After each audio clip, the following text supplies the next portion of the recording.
Bonjour, bonjour Brigitte.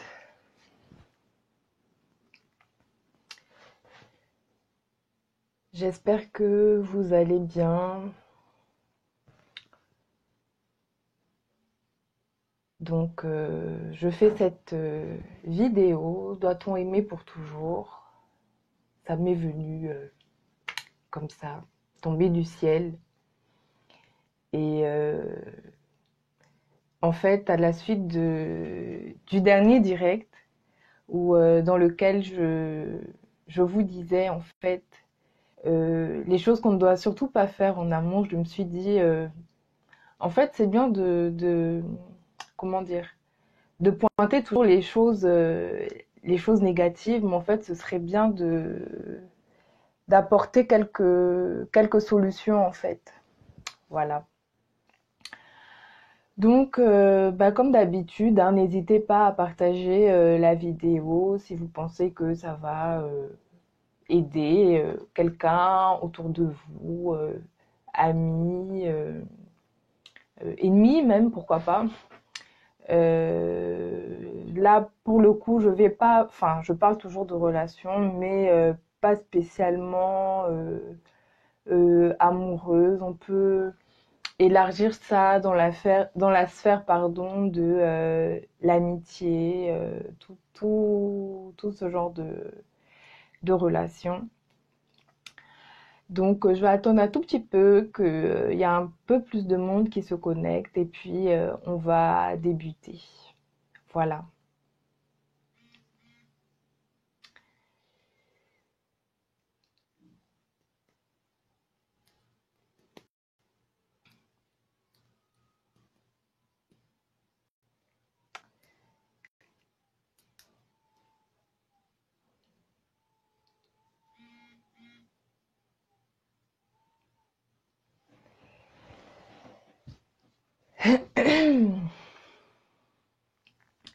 J'attends un petit peu.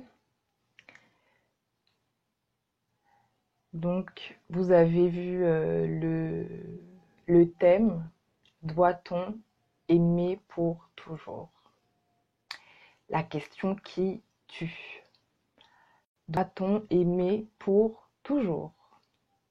Est-ce que je dois aimer pour toujours? Bonjour Aïssa. Oui, ça va. J'espère que vous aussi, vous allez bien chez vous. Où que vous soyez, transport, maison, boulot. Mais si vous êtes au boulot, il faut quand même être concentré, quoi. Et si vous êtes au boulot, le replay aussi, ça existe, quoi. Enfin bref. Et en fait, la question s'est posée pour moi, en fait, parce que j'avais une très bonne amie que j'aimais beaucoup.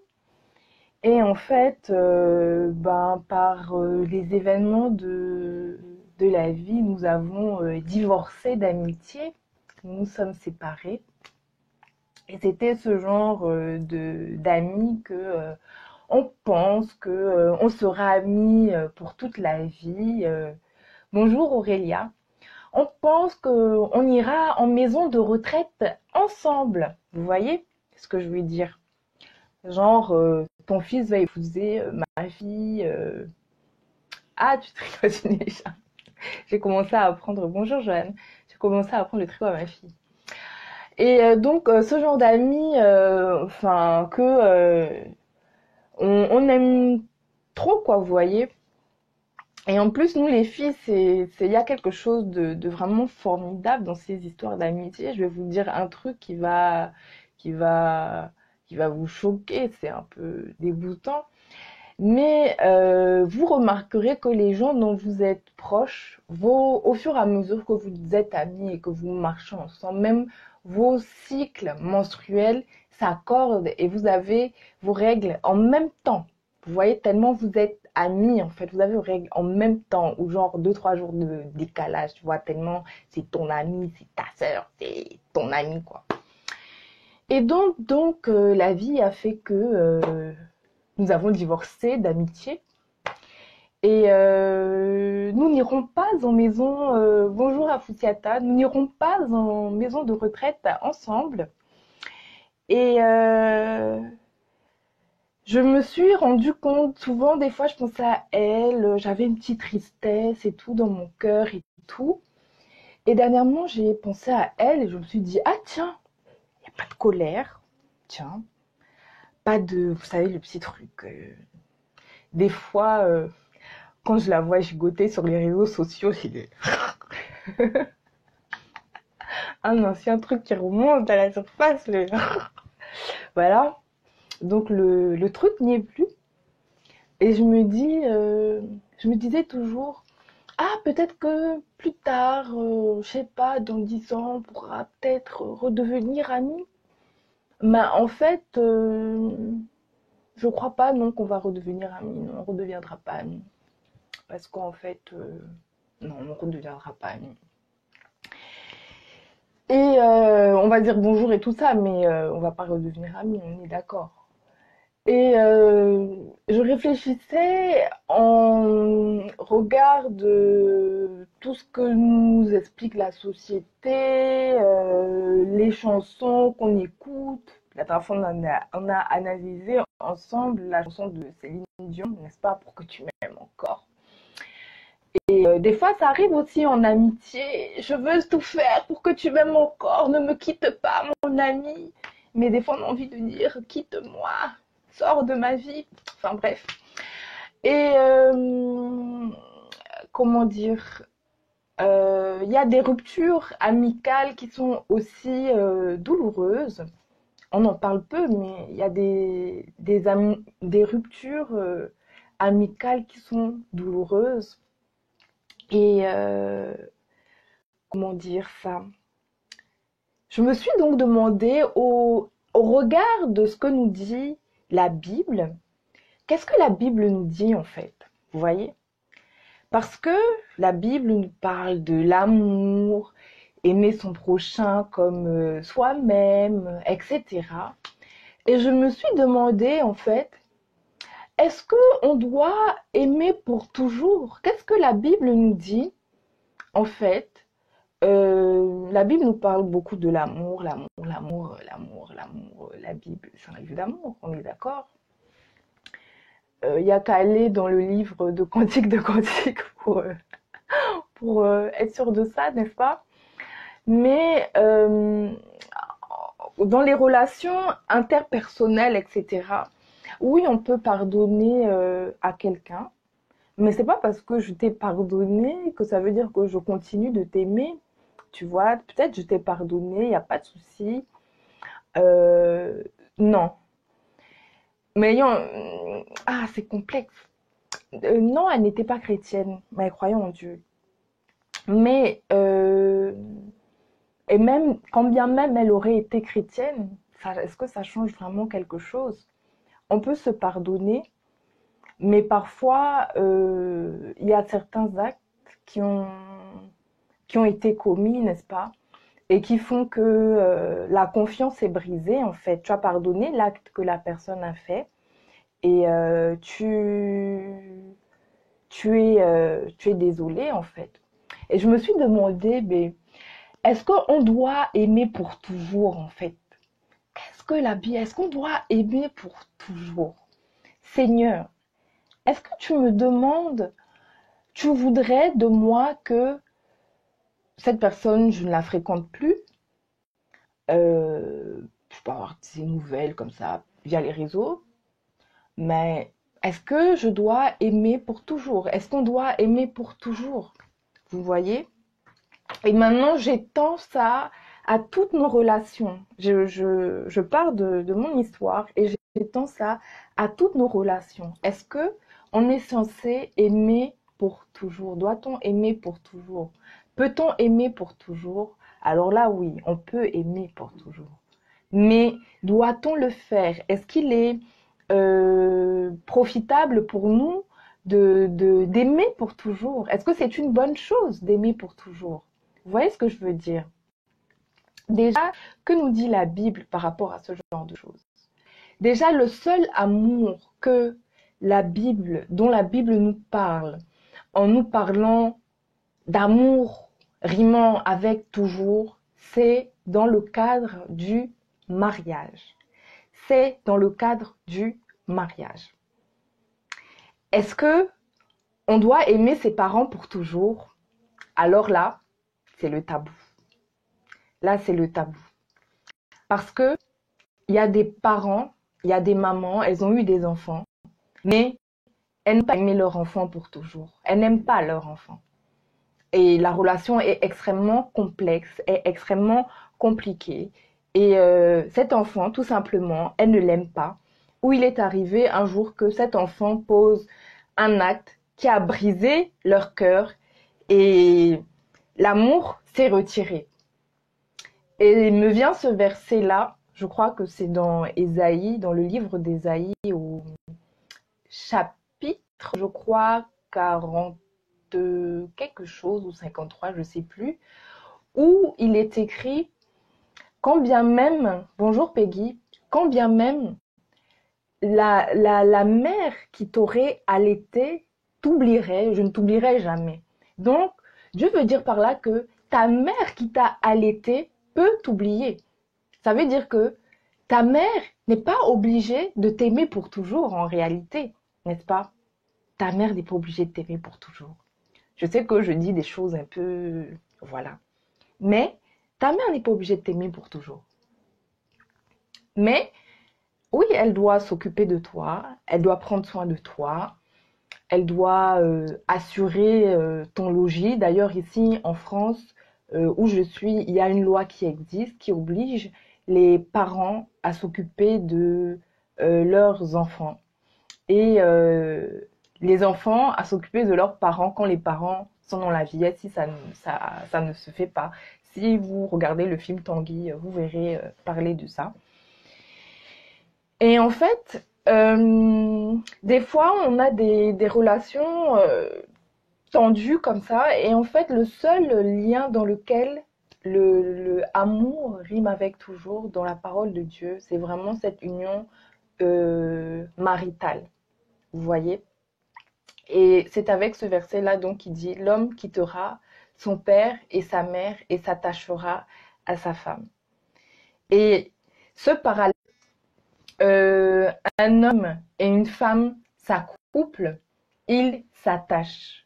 Ils s'attachent ensemble, ça veut dire qu'il y a un échange spirituel qui se produit, il y a des liens qui se créent et ça s'appelle les liens d'âme. C'est pour ça que nous avons la capacité d'aimer pour toujours. Mais est-ce que c'est souhaitable? Je ne sais pas, je ne crois pas. Parce que, vous savez, il existe les liens d'âme négatifs. Vous voyez? C'est pour ça que beaucoup de fois, nous nous trouvons, et ces liens d'âme-là, ils existent dans une relation. Il y a des personnes qui sont dans ta vie, mais qui ne sont pas censées être dans ta vie. Mais ces liens d'âme-là se créent pourquoi? À force de fréquenter une personne, à force de parler avec une personne, à force d'être tout le temps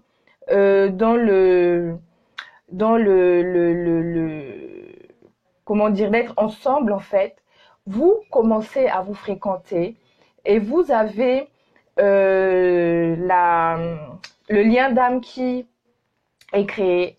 Et ce lien-là, spirituellement, il existe vraiment. Alors, à plus forte raison, quand vous vous retrouvez dans une relation amoureuse et que vous avez eu des rapports sexuels avec une personne, vous avez un lien qui est là. Et spirituellement, il est là, il existe. Quand je dis lien, je suis allée dans le dictionnaire pour chercher c'est quoi un lien. Qu'est-ce que c'est un lien? C'est une corde qui sert à attacher. Ça veut dire spirituellement, si vous aviez des yeux ouverts pour voir, vous allez voir que vous êtes encore lié avec une personne. Mais le problème est que, est-ce que cette personne-là est censée être dans ta vie? Parce que tu peux être avec une personne avec qui il y a eu un lien d'âme, mais cette personne-là n'est plus censée faire partie de ta vie. Et des fois, quelque part, je me disais aussi que c'est le problème, bonjour Kimpa, c'est le problème des réseaux sociaux. Souvent, j'en parle dans mes vidéos. Parce que avant nos parents, quand ils avaient été à l'école, ben, il ne voyait plus jamais les gens de l'école primaire, du collège, du lycée. Les liens étaient coupés et ils avançaient dans la vie. Mais nous, en fait, c'est comme si, avec ces réseaux sociaux, le passé ne nous quitte jamais.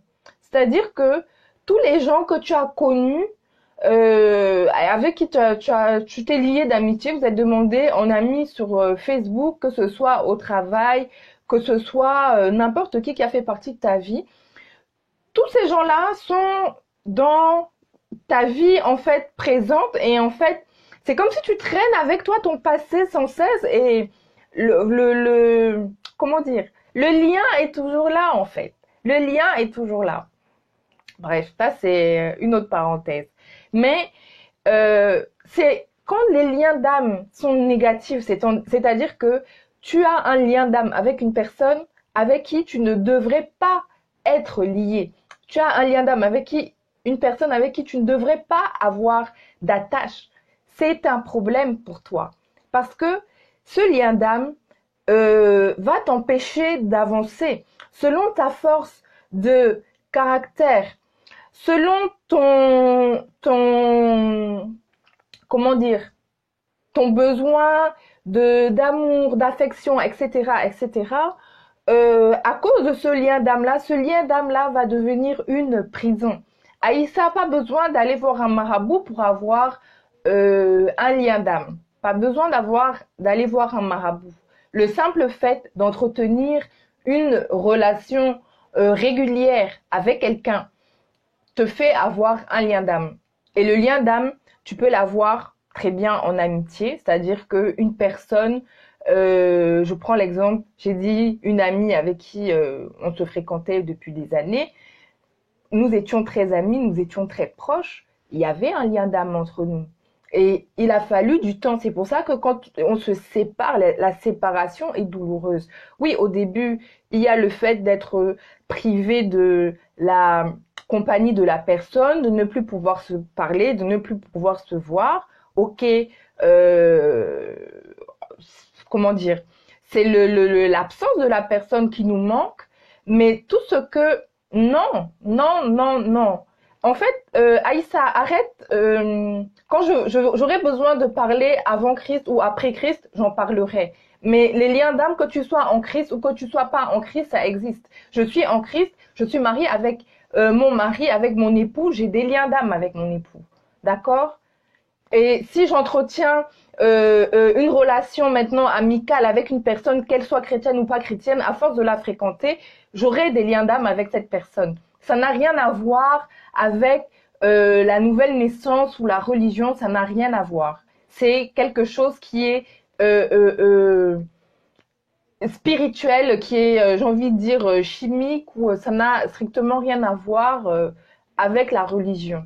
C'est quelque chose qui existe. À partir du moment où tu es un être humain et que tu existes sur cette terre et que tu communiques avec les gens qui t'entourent, tu es susceptible d'avoir des liens d'âme avec les gens qui t'entourent. Parce que il existe également des liens d'âme positifs et qu'il est nécessaire d'avoir. Une mère, ah bonjour Christelle, une mère a des liens d'âme avec son enfant et c'est nécessaire qu'elle ait ces liens d'âme-là avec son enfant. D'accord? Il y a des liens d'âme et il y en a qui sont positifs. Mais le problème, c'est que quand tu as des liens d'âme avec des personnes que tu ne devrais pas fréquenter, c'est un problème. Tu comprends?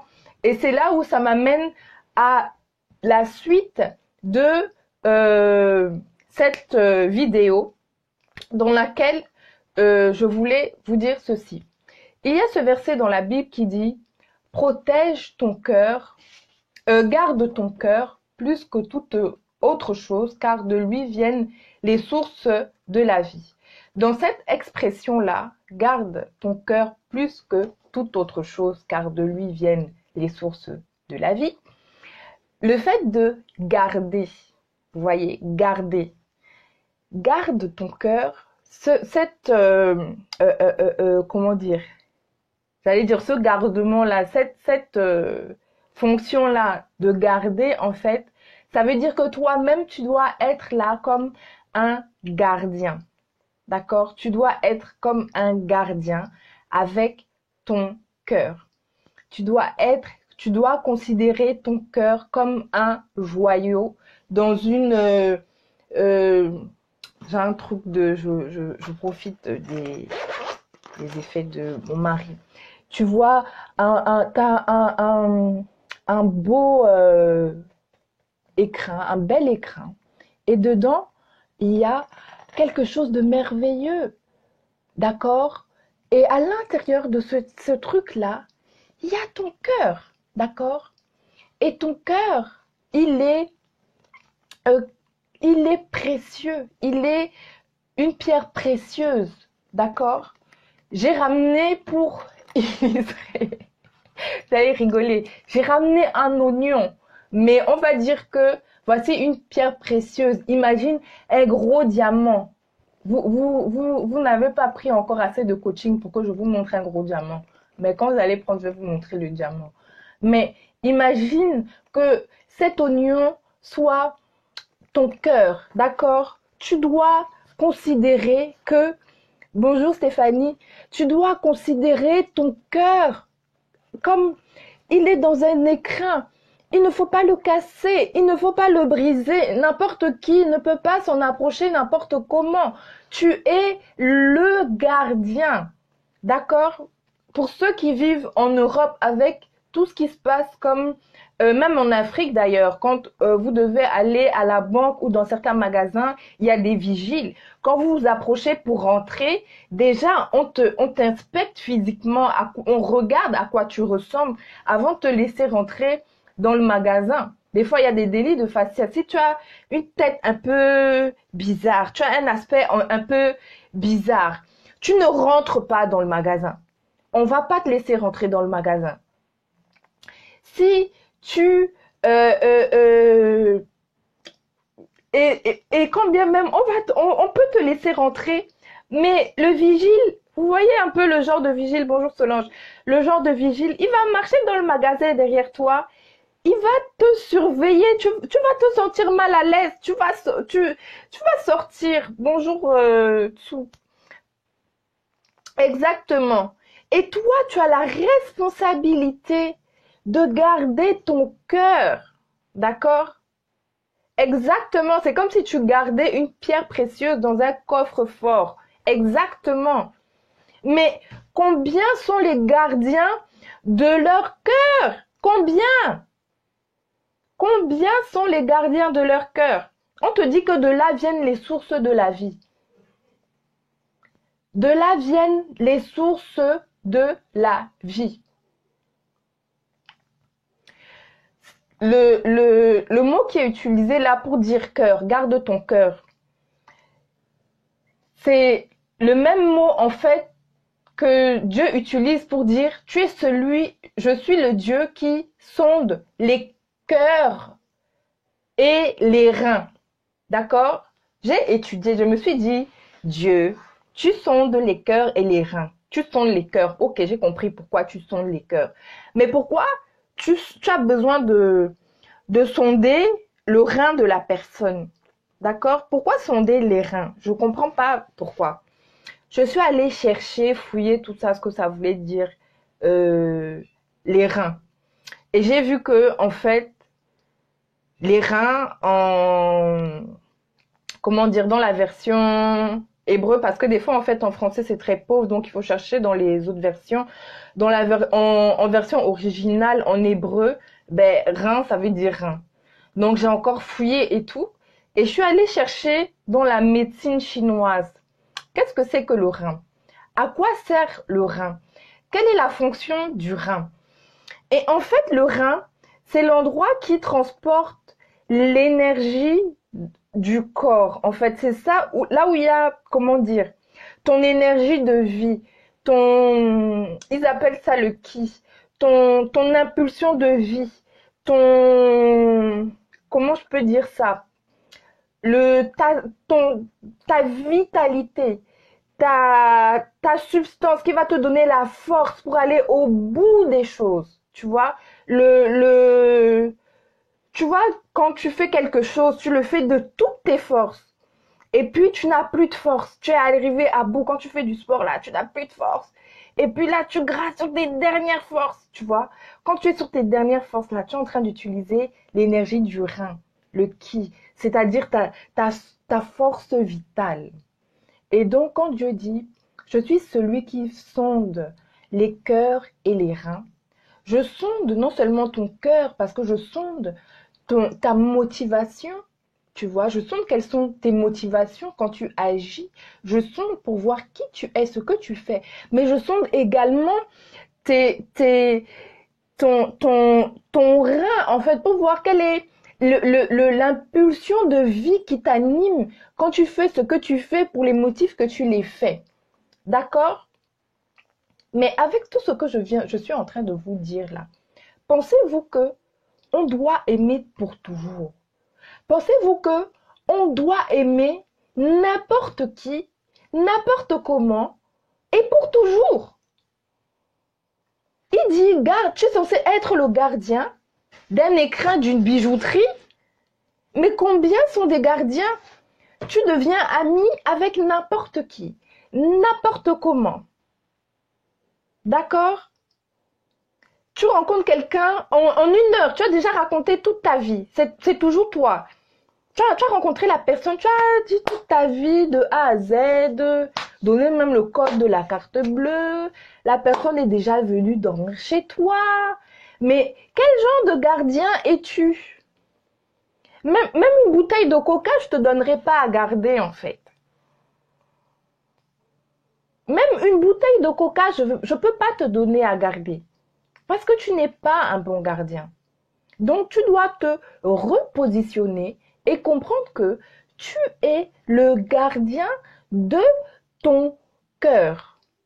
Tu commences par penser que toi-même, tu dois te positionner. Tu vois. Alors, Stéphanie dit ça s'apprend de garder son cœur, surtout quand tu as manqué d'amour, parce que tu peux t'éparpiller. C'est pour ça qu'il y a des codes, c'est pour ça que je suis là pour vous apprendre. C'est pour ça. Quelqu'un m'a demandé dernièrement pourquoi tu fais ce que tu fais. Je dis parce que j'aurais aimé qu'on me dise tout ça, tu vois. J'aurais aimé qu'on me dise tout ça. J'aurais aimé avoir une grande sœur qui m'asseye, qui me donne des conseils et tout ça. Mais tout ce que je vous dis là, j'ai appris ça avec les coups de poing. J'ai appris ça avec les coups de poing de la vie. J'ai appris ça dans les larmes, dans la douleur. Et maintenant, je voudrais vous aider à vous aider. Vous voyez? Et même quand bien même, il y a des personnes qui prennent des coups de poing, mais elles ont beau prendre des coups de poing, mais elles ne font jamais de bilan. Je dis elles parce que c'est plus des elles que des ils. On est d'accord. Il y a des ils aussi, mais pas trop. Plus des elles. Mais moi, je veux vous poser une question. Pourquoi une personne, et ça va nous aider, qu'est-ce qui fait que une personne reste, je vois beaucoup ces derniers temps, le coach William, le coach Thierry et le coach Darcy qui posent ces questions-là dans leurs pages respectives sur Facebook, cette question-là. Pourquoi les femmes restent dans des relations abusives? Pourquoi est-ce que elles restent dans des relations où on les fait souffrir, etc. Ce matin encore, mon mari me disait, mais franchement, il faut dire la vérité, hein, les femmes souffrent beaucoup, les femmes supportent beaucoup. Mais pourquoi elles restent dans des relations comme ça? Mais pourquoi? Et quand il me dit ça, je sens qu'il a tellement envie d'aider les femmes, il a tellement envie de faire quelque chose, mais il ne sait pas quoi faire. Des fois, c'est pour ça qu'il fait les vidéos, il crie, il se met en colère. Des fois, je l'entends faire des coachings et quand il finit, je dis, mais tu parles, c'est un coaching que tu faisais comme ça, mais tu parles à qui comme ça? Mais t'as vu comment tu parles? Mais tellement ça le rend malade en fait de voir les femmes dans ces situations-là où elles se font énormément abuser. Elles sont dans des relations qui ne leur apportent rien, depuis des années avec des enfants et ça n'arrête pas. Et l'abus est moral, l'abus est parfois physique, l'abus est, ça arrive spirituel, l'abus est parfois aussi financier.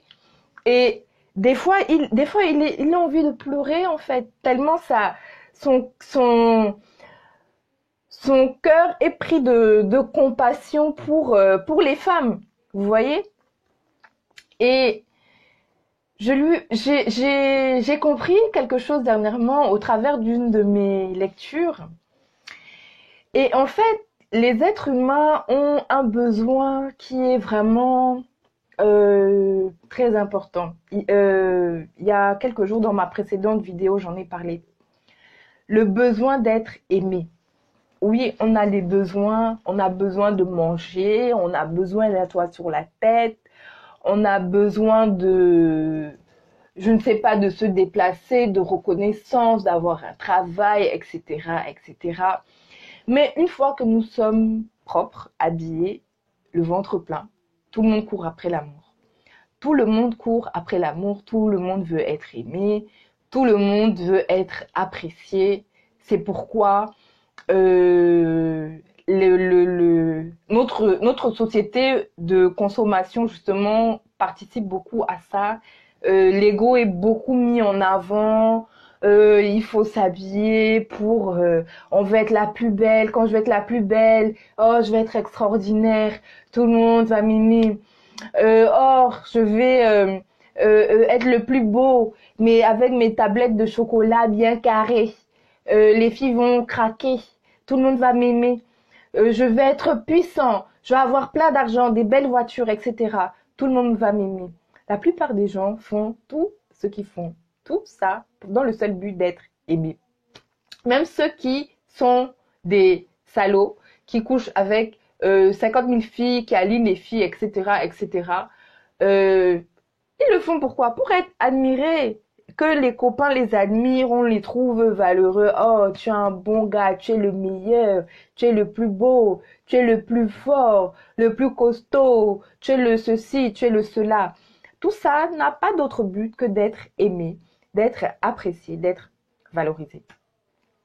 Maintenant, il y a un autre terme qui existe pour dire en fait euh, le fait de rechercher de l'attention, de l'appréciation, du fait d'être valorisé, que ce soit d'un geste ou négativement. Il y a une expérience qui a été menée en fait euh, par des rats.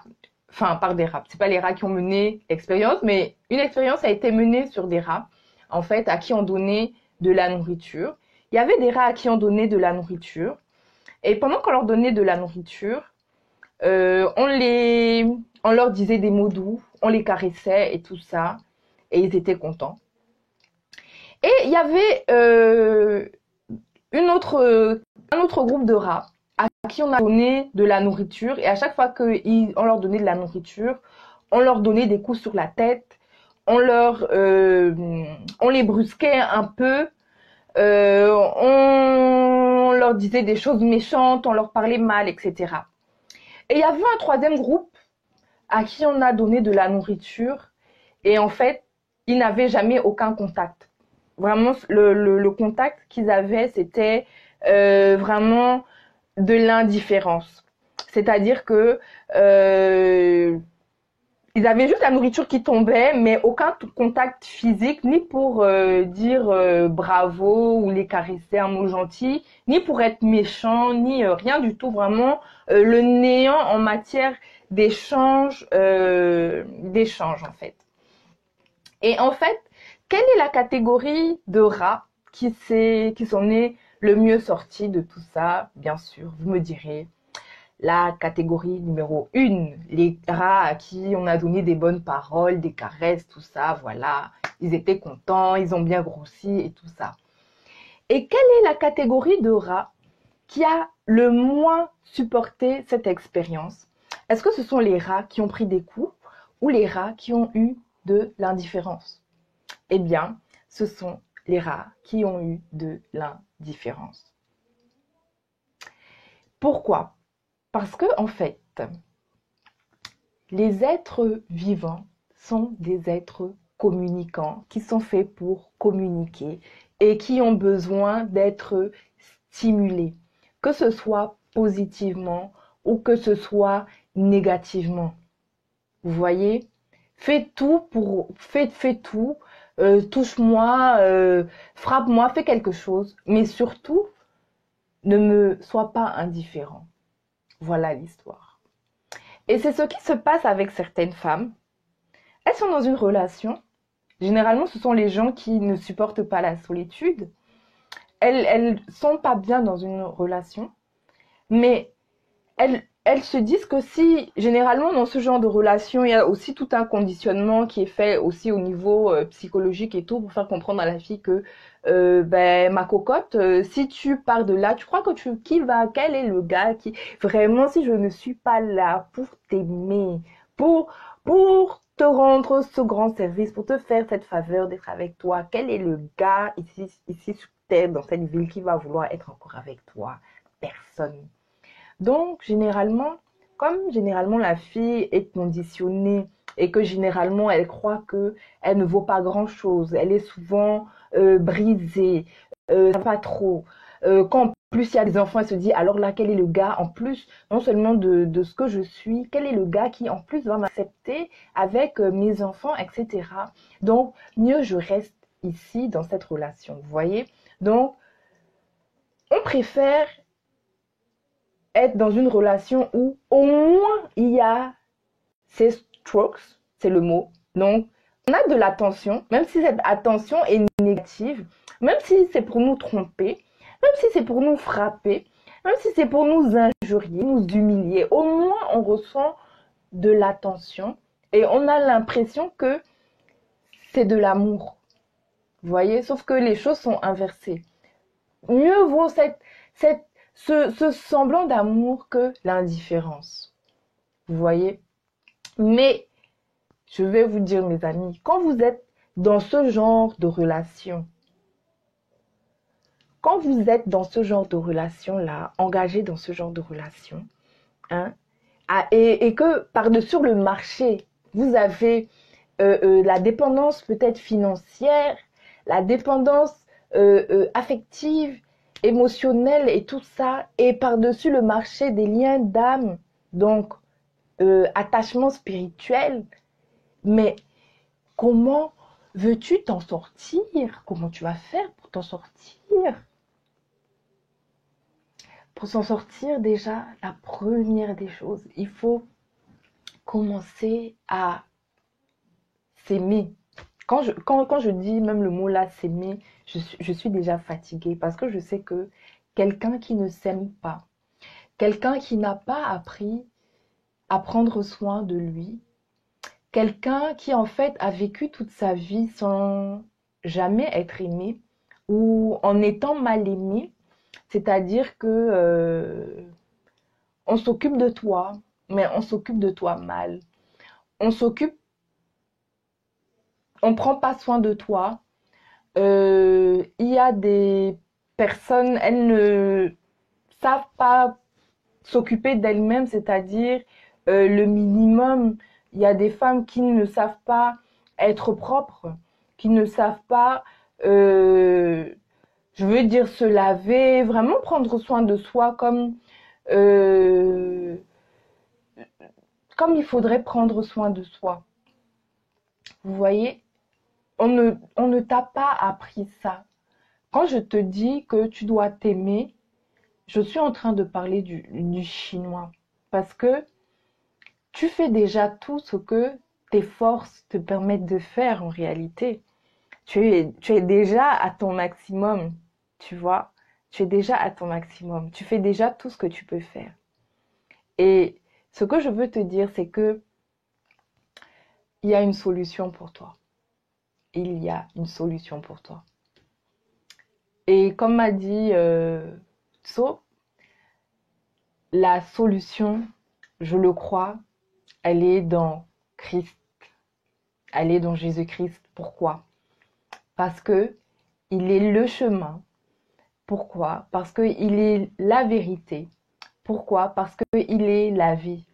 Si tu veux être sûr de ne pas te tromper, de faire ce qu'il faut, de réussir petit à petit à commencer à t'aimer, tu vois, tu vas y arriver avec lui. Pourquoi? Parce que quand on n'a pas eu l'habitude d'être aimé, c'est très difficile de... En fait, on ne va pas comprendre pourquoi quelqu'un va m'aimer, en fait. C'est pourquoi généralement les personnes qui ont été dans les familles un peu compliquées, quand elles vont être dans une relation où elles vont être avec quelqu'un de gentil, ça ne passe pas en fait, parce qu'elles ont l'impression qu'il y a un problème, parce qu'elles ont toujours connu. En fait, on cherche ce qu'on a toujours connu en fait. On cherche là où on a toujours eu l'habitude d'être. Vous voyez, parce que là, on a des marques, on a des repères. On sait comment se comporter. On sait, c'est notre normalité. Mais quand les choses sont changées, quand les choses sont bouleversées, on n'a pas de repères, tu vois. Mais quand tu vas chercher Christ, tu vas déjà connaître le but de ta vie. À quoi sert ta vie? Pourquoi tu vis? Parce qu'il y a beaucoup de gens qui vivent là. Ils sont là en touriste en fait. Ils marchent dans la vie. Ils ne savent pas pourquoi ils vivent. Quand tu vas connaître le but de ta vie, tu vas avoir des relations, des gens qui vont s'approcher de toi. Et tu vas connaître le but de ces relations-là. C'est-à-dire que avant de rentrer dans une relation, tu dois savoir quel est le but de ces relations. Et des fois, certaines relations que nous avons, nous devons les examiner encore. Bonjour Nina. Nous devons les examiner encore. Nous devons les checker encore pour vérifier en fait, pour s'assurer que est-ce que cette relation-là, elle me fait du bien? D'accord? Quand je suis avec cette personne-là, est-ce que je me sens bien? Si tu ne te sens pas bien avec une personne, pourquoi est-ce que tu persévères? Quand je suis dans cette relation-là, qu'est-ce que cette personne-là m'apporte? On va dire oui, comment ça m'apporte? Oui, on est sur Terre, aucune relation n'est gratuite. Tu vas être avec quelqu'un parce que, quand je suis avec cette amie-là, elle me fait tellement rire. Elle me fait tellement rire, j'apprécie sa compagnie parce que elle est pleine de joie quand je suis avec elle. C'est un rayon de soleil et j'aime ce rayon de soleil qu'elle est pour moi. Et toi aussi, certainement, tu as des qualités que tu apportes à cette personne-là. D'accord? Mais elle me fait rire. Elle me donne des conseils. Quand je suis avec elle, elle me conseille, je ne sais pas sur comment me vêtir. Elle a toujours une bonne parole, une parole d'encouragement. Quand je suis avec elle, quand je veux déjà faire n'importe quoi, elle me redresse sur le bon chemin. Elle m'encourage. Elle me donne des bonnes paroles. Des fois, si je suis fauchée, elle va me dépanner. En fait, quand tu es avec telle personne, à quoi ça te sert d'être avec cette personne? Je vous parlais de mon ami tout à l'heure. Quand on s'est séparés, des fois j'étais triste. Vous voyez, j'avais une tristesse que ouais, mon ami. Oh, mon ami. Et puis je réfléchissais. Et puis je me rendais compte que, mais en fait, pendant que j'étais amie avec elle, mais en fait, en vrai, elle me servait à quoi? Est-ce qu'elle me donnait des conseils? Non. Est-ce que elle me faisait rire? Pas du tout. Est-ce que elle me... Je sais pas, on passait des bons moments et tout ça? Non, ça faisait vraiment des années et des années qu'on n'avait pas passé ce genre de choses. On n'avait pas eu ce genre de relation, de complicité. Est-ce qu'elle me prête même l'argent? Non, genre j'exagère quoi. À quoi elle me sert quoi? Non. Est-ce que... Mais je me dis, mais en fait... Après, je me dis, mais en fait, pourquoi je suis triste? Pourquoi est-ce que je suis triste qu'elle ne fasse pas partie de ma vie, puisque visiblement, ça faisait des années qu'elle faisait pas partie de ma vie. Vous savez, c'est un peu comme quand vous triez votre maison. vous avez cette chose-là dont vous voulez pas vous débarrasser, ce vêtement-là qui est toujours là. Mais en fait, tu te rends compte, mais il est là, il est joli, mais ça fait 4 ans que je le mets pas en fait. Ce serait peut-être mieux d'aller l'offrir à quelqu'un d'autre et ça fera plaisir à quelqu'un d'autre, mais moi j'en ai plus l'utilité, donc je vais m'en séparer en fait, parce que ça occupe de la place. Donc je m'en sépare. Et en fait, une fois ce constat fait, ça m'a fait de la libération dans ma tête. Je me suis dit, mais pourquoi je suis triste? Mais pourquoi? Mais pourquoi je vais être triste? J'ai pas besoin d'être triste. Parce que, en fait, on est triste parce que j'ai perdu quelque chose. Je me rattache à quelque chose. J'ai perdu des joies, des rires. Non. J'ai perdu des conseils. Non. J'ai perdu quoi? Rien. J'ai rien perdu. Donc, en fait, je vais bien. C'est juste parce que j'avais cultivé en moi l'habitude d'être triste ou voilà. Mais en fait, je vais bien. Mais pourquoi je m'inquiète alors? Pourquoi je me fais du mouron? Mais tout va bien. Et puis là, tu te rends compte que, mais en fait, ça va. C'est ok. Vous voyez ce que je veux dire? Si vous voyez ce que je veux dire, faites des pouces que je vois que vous êtes avec moi là. Parce que là, vous ne le savez pas, mais quand je fais le direct, en fait, je vois vos commentaires en bas, mais en face, je vois ma tête. Donc, en fait, c'est comme si je suis en train de parler devant un miroir. Donc, s'il vous plaît, montrez-moi que vous êtes là et que je ne suis pas devenue folle en France, s'il vous plaît. Merci. Donc, c'est ça en fait. Vous voyez?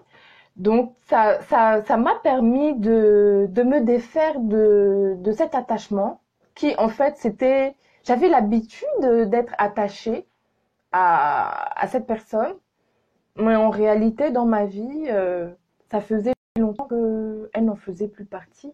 Moi, je lui apportais des choses. Moi, je lui donnais des conseils. Moi, j'étais là. Mais à l'inverse, non, c'était une relation en réalité à sens unique, vous voyez?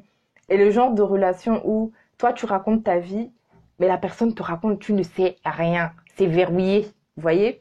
Toi tu dis des choses. Alors là, ton trésor, vous voyez, ton écrin, elle a même emporté chez elle dans sa maison, hein? Elle a emporté, elle a amené le diamant, elle a amené tout, et toi tu es resté sans rien. Mais une relation doit être équilibrée. Une relation doit être équilibrée. Je te donne, tu me donnes, on se donne. Vous voyez, je fais un peu de chemin, tu fais un peu de chemin, on communique. Il y a un échange, il y a un échange. Ça peut pas seulement être la même personne qui donne. Bien sûr, il y a des moments de la vie où, pour une raison ou une autre, on est plus fragile. Peut-être que quelqu'un vient d'une rupture amoureuse, donc tu es KO, tu n'as rien à donner, et ton ami va te remplir, te combler, te faire du bien. Peut-être que tu as subi la perte d'un emploi. Peut-être que tu as subi la perte d'un parent, la perte d'un enfant. Tu as vécu quelque chose de difficile. Et dans cette période-là où tu es fragile, effectivement, tu n'as rien à donner, tu n'as rien à apporter. Et tu as justement en ce moment besoin que la personne qui est auprès de toi t'encadre, te porte, etc. Et ça va m'amener au point suivant. Des fois, il y a ces relations-là où on donne trop, on se donne trop, on se donne. Vous voyez? Dernièrement, je suis allée dans une librairie, j'ai vu le titre, je voulais acheter le livre. Après, je me suis dit, oh, j'ai déjà trop de livres à lire, je laisse ça comme ça. Mais le titre m'a interpellée. Et le livre là était un annuaire. Le titre était Ces femmes qui aiment trop. Ces femmes qui aiment trop. Et je me disais, non, il faut trop que, je sais pas quand, parce que j'ai une tonne de livres à lire, mais il faudrait vraiment que je l'achète. Ces femmes qui aiment trop. Si quelqu'un l'a lu ou le lit, merci de m'en parler, quoi. Parce que ça m'intéresse. Voilà. Toi a dit exactement, il faut prendre le temps de s'asseoir, faire le point de ta vie, qui t'apporte des bonnes choses ou des conflits et qui te permet d'avancer. C'est après ça que tu sauras où tu vas et ce que tu veux devenir. Exactement. Voilà. Il y a des personnes, vous voyez, que on aide. Il y a des personnes que l'on porte. Les personnes que l'on aide et que l'on porte, ce sont qui? Ce sont les enfants. D'accord? Les personnes que l'on aide et que l'on porte, ce sont les enfants. Pourquoi? Parce que les enfants, ils n'ont pas les moyens de s'aider eux-mêmes. Ils n'ont pas les moyens de se porter eux-mêmes. Ils n'ont pas les moyens physiques. Ils n'ont pas les moyens financiers. Ils n'ont pas les moyens psychologiques. Parce qu'ils sont diminués, ils sont fragiles. Et par définition, ce sont des enfants. Ils ont besoin que on vienne les aider, qu'on vienne les accompagner. Et même des fois, à certains stades, on doit leur laisser du laisse et leur donner de l'espace. Et on le voit en tant que parent, quand un enfant commence à marcher, des fois, il ne veut plus te tenir la main, il veut marcher seul parce que le moment est venu pour qu'il te lâche la main. Mais nous avons dans nos relations des êtres toxiques qui sont là autour de nous, mais ils ont 20 ans, 30 ans, 40 ans, 50, 60, 70, mais ce sont des enfants. Et ils voudraient qu'on les aide et qu'on les porte comme s'ils étaient des enfants. Vous voyez? Ils voudraient qu'on marche avec eux, main dans la main, qu'on les accompagne, etc. Ce sont des gens avec qui, quand vous allez parler, ça ne va jamais. Est-ce que quand tu dis alors ça va? Non, ça ne va pas, il y a ça qui ne va pas, il y a ça qui ne va pas. Ce sont toujours des éternelles victimes qui sont toujours à la recherche de parents pour s'occuper d'eux. Et nous les femmes, on adore. Alors si tu as un homme qui est je sais pas moi, euh, qui ne veut pas grandir, qui est un peu immature, bien qu'il ait déjà, il s'approche de ses 50 ans, qui a déjà 3, 4 enfants qui sont déjà grands, mais qui ne veut pas grandir par certains aspects, et que toi, tu es là, tu passes ton temps à le porter, à le porter, à le porter, à le porter, sans raison, je veux dire, il n'est pas en deuil, il n'a pas subi de rupture, puisque par définition, il est avec toi. Il n'y a aucune raison qui explique cette façon d'être avec toi. Il n'y a aucune raison qui explique sa façon de se comporter avec toi, sa méchanceté, son agressivité, son, son comportement à ton égard. Il y a un problème en fait dans cette relation-là. Et en fait, lui, il ne va pas changer en fait. Et il changera seulement si toi, tu arrêtes de te comporter en parent vis-à-vis de lui. Tu vois, si toi, tu arrêtes de l'aider et de le porter, tu vas lui donner de l'espace pour qu'il puisse grandir. Mais aussi, il y a des personnes qui vivent comme ça depuis toute leur vie et il ne grandira jamais en fait. Parce qu'il ne veut pas grandir. Il y a des gens qui tiennent à leur drame. Vous avez déjà vu le genre de relations où vous donnez des conseils à quelqu'un. Vous voyez, tu donnes le conseil à quelqu'un. Tu dis à la personne, bon, fais ceci, fais cela, fais ceci, fais cela, fais ceci, fais cela. La personne ne fait rien. Et dans une semaine, elle vient encore se plaindre. Oh, machin. Après, tu dis, mais je t'avais dit de faire ça. Elle dit, oui, mais elle se plaint encore. Mais généralement, ce genre de personne, ça sert à rien de lui donner des conseils parce qu'en fait, elle ne veut pas de conseils. En fait, elle aime l'attention qui lui est portée alors qu'elle se plaint. Elle aime être une victime. Vous voyez, il y a des personnes qui tiennent à leur drame. Ils tiennent à leur drame. Ils tiennent à leur rôle de victime. Vous voyez, il y a des gens aussi qui sont des persécuteurs, des bourreaux. Ils sont toujours là, fais ci, fais ça. Ils aiment terroriser le monde autour d'eux. Vous voyez?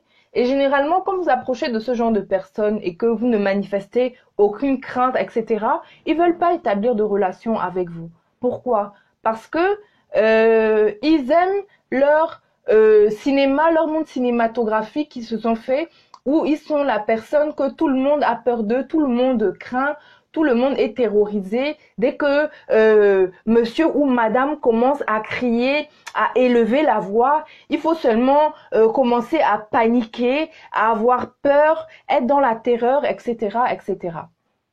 Vous voyez?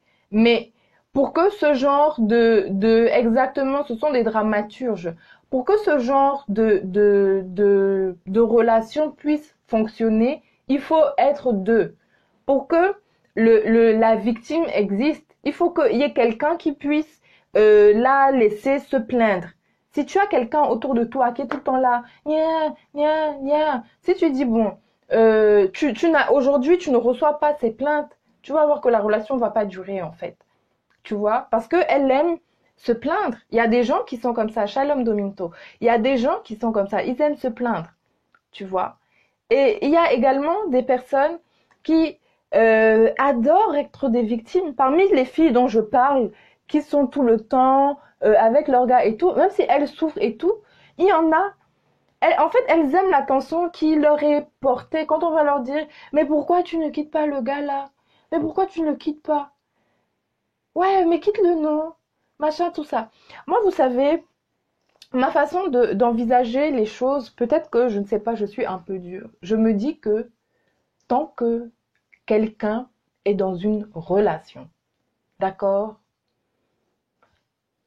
S'il n'y a pas de violence, quoi que ce soit, tant que tu es dans cette relation, à partir du moment où on t'a donné des conseils, on a fait le nécessaire, etc., etc., et que tu ne veux pas quitter, tu ne veux pas bouger, c'est parce que cette relation-là, tu y trouves ton compte. Est-ce que c'est mauvais d'être une victime en soi? Non. Est-ce que c'est mauvais d'être un comment on l'a appelé là, quelqu'un qui persécute les autres?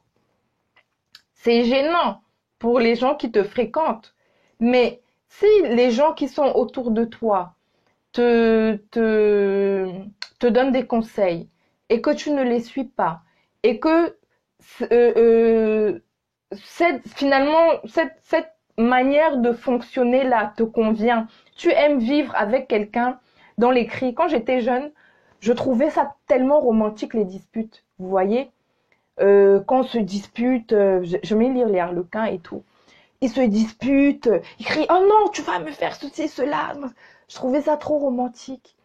Mais il est arrivé un jour où bonjour Christelle, il est arrivé un jour où je ne supporte plus les conflits moi. Je ne supporte pas les conflits. Que ce soit je sais pas quel conflit. Euh, Dans mon mariage, avec ma fille, dans ma famille, je ne supporte pas les conflits, les disputes, je supporte pas ça. Donc, moi, quand on essaye de me faire des trucs en passant par des chemins boueux, les manipulations et autres, vous avez déjà, d'ailleurs, si vous l'avez pas regardé, je vous invite à aller regarder la série sur les manipulateurs. Il y a 3 vidéos sur les manipulateurs que j'ai fait cet été. Ça vous aidera beaucoup et ça m'a aidé beaucoup. Dès que les gens essayent de passer par oui, je vais laisser la vidéo. Dès que les gens essayent de passer par des chemins boueux, j'appelle ça chemin boueux, c'est-à-dire que tu veux quelque chose, tu ne demandes pas clairement, tu crées des disputes, tu passes par, tu n'es pas droit, j'arrête tout de suite en fait, parce que j'aime pas ça. Vous voyez, je n'aime pas ça. Et on va se parler, on va se dire les choses claires, cash, quoi, pourquoi, comment, qu'est-ce qu'il y a, qu'est-ce qui va pas, pourquoi, qu'est-ce que tu veux, c'est quoi ton truc, qu'est-ce que tu veux, tu vois. Je vais te regarder une fois, je vais te regarder 2 fois, mais ça va pas durer. Voilà. Ah, Christelle. un témoignage. C'est bien, faut nous faire des témoignages quand vous regardez des vidéos et que ça vous aide et que ça vous fait du bien, vraiment, faites-nous des retours. Je parle pour moi, mais je pense que je parle au nom de tous les coachs et tout. Vraiment, faites-nous des retours parce que ça nous fait du bien, en fait. Donc, Christelle dit, ah oui, quand on a traversé trop de conflits dans la vie, il arrive un moment où on n'en veut plus. Je ne supporte plus et ta vidéo sur les manipulateurs, justement, m'a aidé à sortir des griffes d'un manipulateur. Amen. Amen.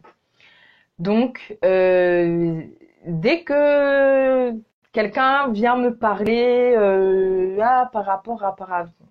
J'arrête ça tout de suite. Et j'aime les choses claires. Des fois, mon mari me dit, mais toi, tu crois que c'est tout le monde qui aime comme ça? Toi, j'aime toujours confronter les gens. Je dis, non, je confronte pas les gens. Mais moi, j'aime quand tu me parles, tu me dis ce que tu veux, ce que tu veux pas. Euh, je pense que je ferais pas une bonne politicienne, moi. La langue de bois, je pense que je suis quelqu'un d'assez direct.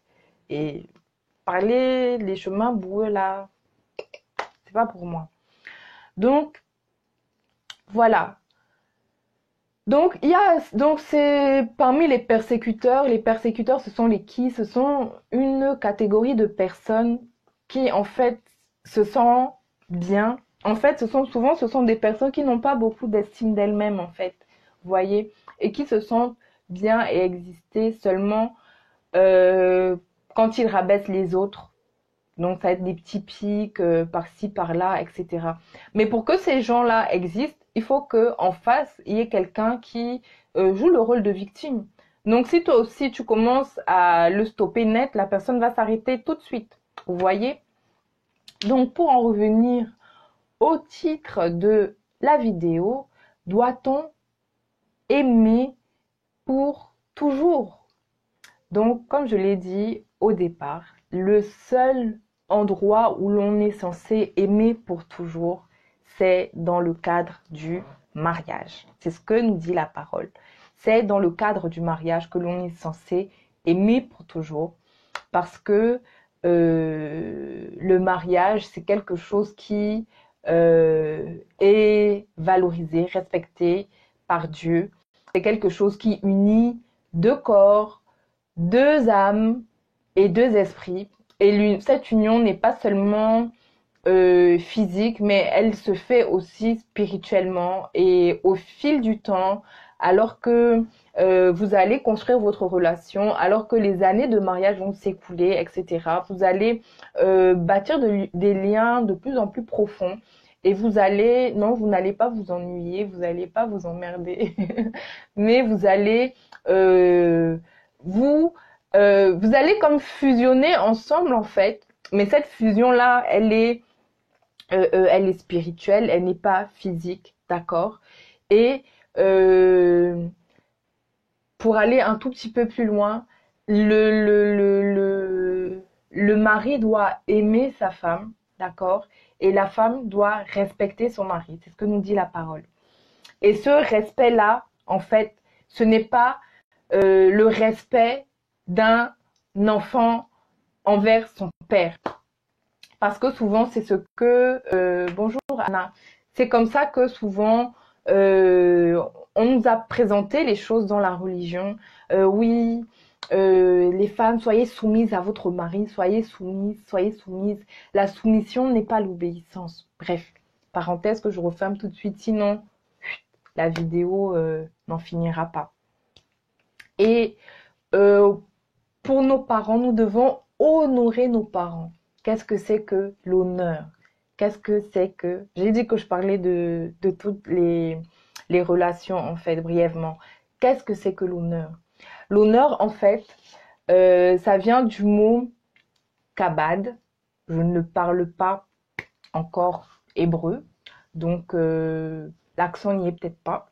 Certainement, il n'y est pas du tout même. Mais en fait, ça veut dire quoi? Ça veut dire faire éclater la gloire. Sur tes parents, tu dois faire éclater la gloire.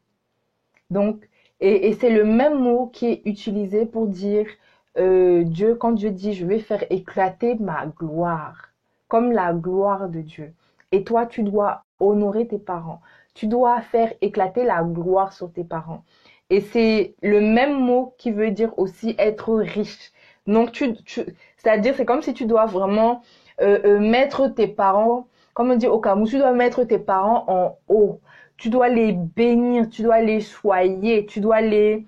euh, euh, j'ai voulu dire bijouter. Tu dois vraiment les... Tu dois vraiment faire du bien à tes parents. Tu vois? Tu dois faire du bien à tes parents. Voici l'amour, le genre d'amour que un enfant doit offrir à ses parents. Ça n'a rien à voir avec les sentiments. Ça n'a rien à voir. Et quand on dit faire éclater la gloire, là, ça veut dire que ça doit être public. D'accord? Quand Dieu bénit là, quand il fait éclater la gloire, publiquement, on voit là, quand on dit éclater la gloire, j'imagine, vous voyez, à Noël, on voit les lumières partout là. Tu dois faire ça sur tes parents, tu dois faire briller tes parents, tu dois faire éclater la gloire. Voici ce que tu dois faire à tes parents, selon la Bible. Tu dois kabad tes parents, honore tes parents. Maintenant, un mari doit aimer sa femme. Ok? Un mari doit aimer sa femme. Et cet amour-là que un mari doit porter à sa femme, c'est l'amour, en fait, comme l'amour de Dieu, l'amour de 1 Corinthiens 13, qui ne pardonne tout, qui n'est pas envieux, qui n'est pas... Je vous invite à aller le lire. J'ai pas ma Bible sous la main. Attendez, je vais le lire quand même. Je vais vous lire. Je me dépêche. Alors, hop. Un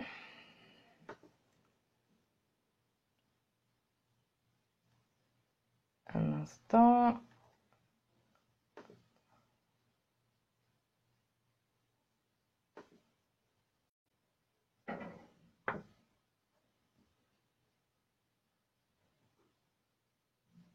Amen. Oui, le coach William a fait un podcast sur les liens d'âme et normalement il y a une vidéo, je ne sais pas s'il a déjà supprimé sur YouTube qui en parle. Et il y a un PDF sur son site internet où il y a une prière pour briser les liens d'âme. Et je vous invite à la faire, je vous invite à aller là-dessus et ça va vous aider pour les liens d'âme. Et quels que soient ces liens d'âme, c'est-à-dire, bonjour Marine, si ces liens d'âme-là sont amicaux, familiaux, quels que soient ces liens d'âme-là, n'hésitez pas, allez-y en fait. Alors, donc, voilà. Donc, à partir de... Merci Yvi, je vis bien. Donc, l'amour est patient, il est plein de bonté. L'amour n'est point envieux.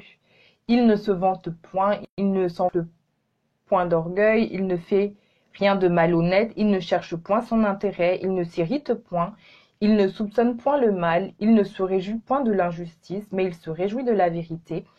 Il excuse tout, il croit tout, il espère tout, il supporte tout. Bonjour Gaëlle.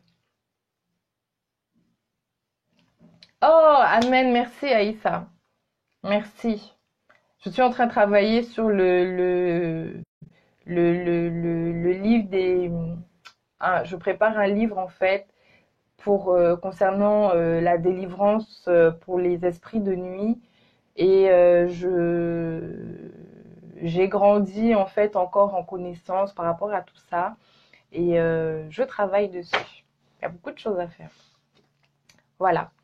Donc un mari doit aimer sa femme et une femme doit faire quoi? Elle doit respecter son mari. Et bonjour Alice, ce respect-là qu'elle doit donner à son mari, en fait, c'est la crainte. Et le mot qui est utilisé là, c'est le même mot qui est utilisé pour dire craindre Dieu. en, en grec. D'accord? Moi-même, j'étais choquée. Je me disais, Seigneur, c'est beaucoup, hein.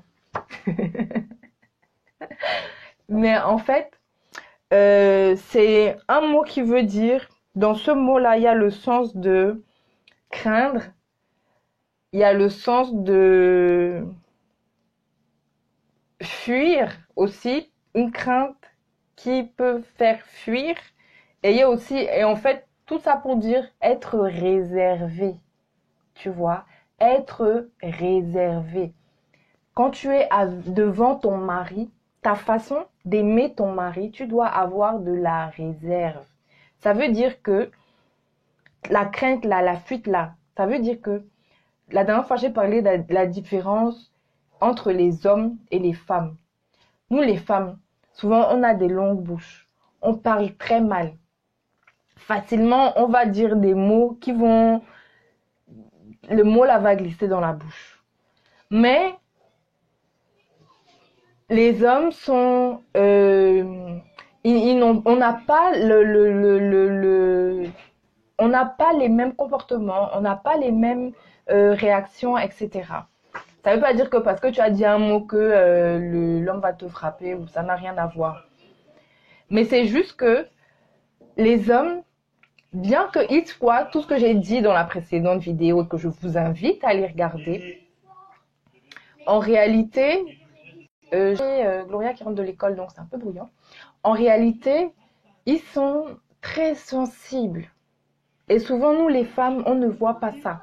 Vous voyez, c'est pour ça que la Bible demande de beaucoup respecter les maris. Vous voyez, il faut beaucoup respecter les maris. Parce que on les voit grands, n'est-ce pas? On les voit tellement forts. Et qu'on se dit que cette force-là, ils ont aussi cette force émotionnellement. Et pourtant, ce n'est pas vrai. Un homme et une femme, ce n'est pas pareil. Cette force émotionnelle, ils ne l'ont pas en fait. Et j'ai compris ça. Les hommes, ils sont fragiles. Autant ils peuvent être des chasseurs, tout ce que vous voulez. Autant ils sont fragiles. Et ça, je le vois. Si vous avez des petits garçons, vous êtes en contact avec des petits garçons qui ont 5 ans, ils sont très sensibles avec les mots et tout et tout. Ils sont fragiles, fragiles. Vous allez dire un mot. Le mot là que vous avez dit, c'est fini. Plus jamais il va entendre parler de vous. Plus jamais. Ou il va rester là, mais émotionnellement, il n'est plus là. Et souvent, c'est dans ce genre de circonstances que il commence à zioter dehors. S'il ne l'avait pas encore fait. Pour les... Bref, je parle d'une manière générale. Je ne suis pas en mode chrétien, pas chrétien. Vous voyez? Mais nous, les femmes, on est en mode émotionnel. Ça veut dire que Dieu nous a créés de telle sorte que on est des êtres qui avons une force émotionnelle. Dernièrement, je ne sais pas si vous avez eu l'occasion de la voir. J'ai vu une vidéo d'une femme qui a été interviewée sur une émission musulmane, orientale en tout cas. Ça se passait dans un pays oriental. Elle était voilée, etc. Elle parlait avec un homme. Elle disait que les femmes, bonjour Régine, elle disait que les femmes sont plus fortes que les hommes. Elle disait que les femmes sont plus fortes que les hommes. Elle disait pourquoi les femmes sont plus fortes que les hommes. Et le monsieur disait non, on est les plus forts, on est les plus forts. Elle dit pourquoi? Parce que nous, on a une force que vous n'avez pas. Déjà dans une journée, on est capable de tenir plus longtemps que vous. On est capable de supporter plus que vous. On supporte déjà l'enfantement. On supporte l'état de la grossesse, on supporte de pouvoir mettre un enfant au monde. Un homme dira, mais qu'est-ce que c'est de mettre un enfant au monde? Moi, je te dirais, sois enceinte, accouche, et 2 ou 3 contractions, et on en reparle. D'accord? Donc, une femme supporte le fait de pouvoir mettre un enfant au monde. Une fois que c'est fait, il y en a, elle travaille. Une fois qu'elle a travaillé Et tout ça en ayant travaillé. Elle doit s'assurer d'être belle. Elle doit s'assurer d'être belle. Quand elle rentre, elle doit tenir sa maison. Elle doit faire les devoirs des enfants. Elle doit faire en sorte que les enfants soient calmes. Elle doit faire le repas à la maison. Elle doit s'occuper de son mari. Et quand elle rentre dans sa chambre, excusez-moi, elle doit être une pute dans sa chambre. Et les femmes sont fortes parce qu'un homme, il n'aurait pas la force ni la possibilité d'être tout ça. Il ne pourrait pas faire tout ça. Et tout ça, tu dois toujours être au top. Tu dois être au taquet. Tu dois être au taquet pour tes enfants. Tu dois être au taquet pour toi-même. Tu dois être au taquet pour ta maison. Tu dois être au taquet pour ton mari. Tu dois être au taquet tout le temps. Tu dois être toujours au top, au top, au top, au top, au top, au top. Tu dois toujours être au top. Et en fait, euh, nous avons une force émotionnelle en nous que les hommes n'ont pas. Cette force émotionnelle, les hommes ne l'ont pas. La preuve, quand généralement il y a la capacité de prendre sur soi, ça dénote de la force, d'accord? Quand généralement il y a un problème, quand il y a une dispute, quelque chose qui ne va pas, etc. Rapidement, les hommes perdent pas. Quand il y a, oh, calme, tout de suite, tac. Pourquoi? Parce que il n'y a pas la force pour soutenir ces émotions qui arrivent. Nous vivons avec ces émotions-là 24 heures sur 24, 7 jours sur 7, 365 jours sur 365 jours. On doit supporter ces émotions, vivre avec et faire avec. Et Alice dit, oh, elle fait tout, la femme, ma chère. Elle est fatiguée, même quand elle n'est pas là. Le mari appelle tout le temps. Ça sent le vécu, ça, Alice. Et nous avons cette force émotionnelle. Et j'ai envie de dire, c'est l'une des plus grandes forces. Et ce n'est pas pour rien qu'on parle d'un quotient émotionnel. Mais les hommes, ils ont la force physique dans les bras. Ils ont la force physique dans les bras. On ne l'a pas, on est d'accord, nous ne l'avons pas.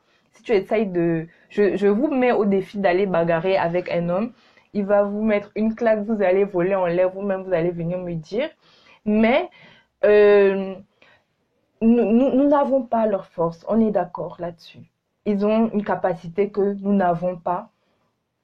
Ils ont une voix qui parle fort. Waouh! On dirait que c'est un ours qui est venu là. Waouh! Alors que nous, on est là. Avec nos petites voix et tout. Mais nous avons en nous une puissance, une force que les hommes n'ont pas. Et cette force que nous avons, ça fait que eux, ils ont cette fragilité-là. Ils sont fragiles. Donc, quand vous allez dire un mot, bien que vous... Et nous, comme nous n'avons pas alors de force, on va mettre toute notre... Tout ce qu'on peut dans l'intention de ces mots. Quand on dit donc que Dieu sonde les cœurs et les reins, on va utiliser ce bijou-là dont je parlais au début, vous vous souvenez? On va utiliser notre bijou pour dire une parole, comme si Satan lui-même était rentré dans notre cœur pour dire vraiment le mot. On va chercher le mot, comme on ne peut pas le frapper, n'est-ce pas? On n'a pas la force pour le frapper. On ne peut pas bagarrer. Donc, on va chercher un mot, un seul mot. Il y avait une émission au Cameroun, ça disait un seul mot continu. On va chercher un seul mot pour assommer le gars avec un seul mot. Et c'est pour ça que nous avons de longues bouches. C'est pour ça que la Bible dit que la langue, c'est un petit membre, mais qui met de grands feux. C'est un petit membre qui met de grands feux. Tu vas dire un mot à ce monsieur. Mais le mot là, et les hommes, ils sont pas comme les femmes, ils sont pas émotionnels. Il va pas réagir avec ses émotions pour dire oui, pourquoi tu m'as dit ça, oui, il fallait pas me dire ça, machin, tu te rends compte de ce que tu m'as dit. Il va rien te dire. Il va rien dire. Il va garder dans le cœur, il va plier le petit doigt comme ça. il va rester avec toi. Mais émotionnellement, je suis du Cameroun, je suis en France. Je suis originaire du Cameroun, je vis en France. Il va rien te dire en fait. Il va se retirer émotionnellement. Il va rien te dire. C'est pourquoi la Bible nous parle de respecte ton mari. Parle-lui vraiment avec, sois réservé. Parle-lui en étant dans la réserve. Fais attention avec les mots que tu dis à ce monsieur. Même si vous, mesdames, vous avez des garçons, des petits garçons, des fils, des adolescents, attention avec les mots que vous leur dites. Parce que les garçons, ils sont fragiles. Ils sont forts, c'est vrai, mais ils sont fragiles. Les mots là, les mots, les mots, ça fait beaucoup de mal. Donc attention avec les mots que vous choisissez de dire. Attention. Bonjour Bichette. Attention avec ces mots. Donc, il y a une définition des gens que, entre guillemets, la façon dont nous devons aimer. Peut-on aimer pour toujours? Oui, on l'a vu. Peut-on? On en a la capacité à cause des liens d'âme. Je vous ai dit, je vous invite à regarder les différents coffrets que le coach William a fait sur le sujet. Il y en a un sur sa page. Je ne sais pas. Rapidement, je l'espère. En ce moment, je suis très inspirée, donc rapidement. Moi-même, je vais y aller, donc je ne vais pas tarder.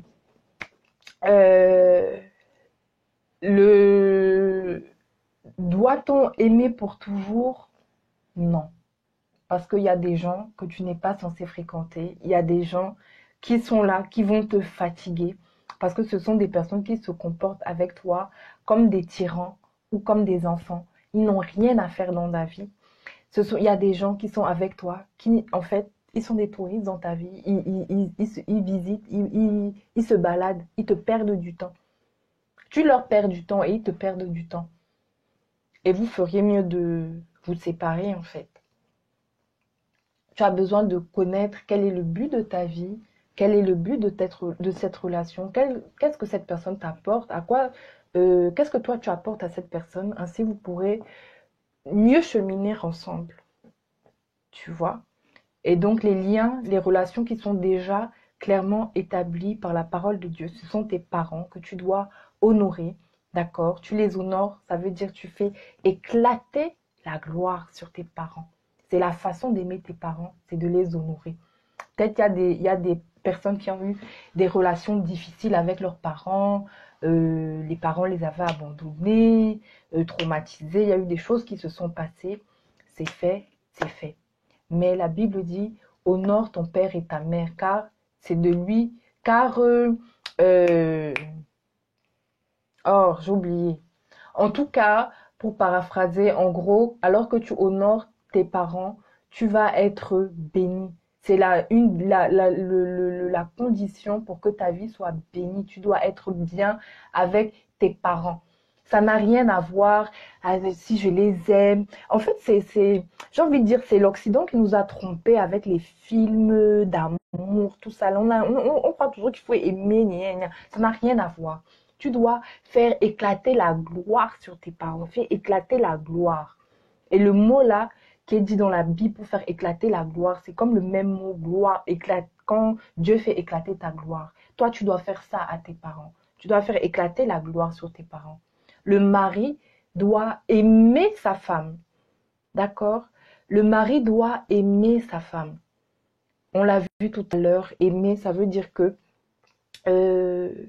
il doit lui faire du bien, il doit être patient avec elle, il doit pas être envieux. Des fois, il y a des hommes qui sont envieux du succès. Bonjour Paola, qui sont envieux du succès que peut avoir leur femme, ou si leur femme a un meilleur boulot ou quoi que ce soit, plus de salaire, il n'est pas bien.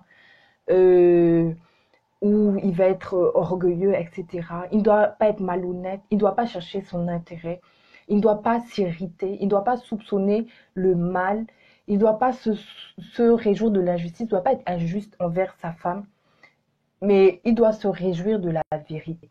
Voilà comment un mari doit aimer sa femme. Voilà mon mari qui écrit. Comme un mari doit aimer sa femme. Et la femme, elle doit faire quoi? Elle doit respecter son mari.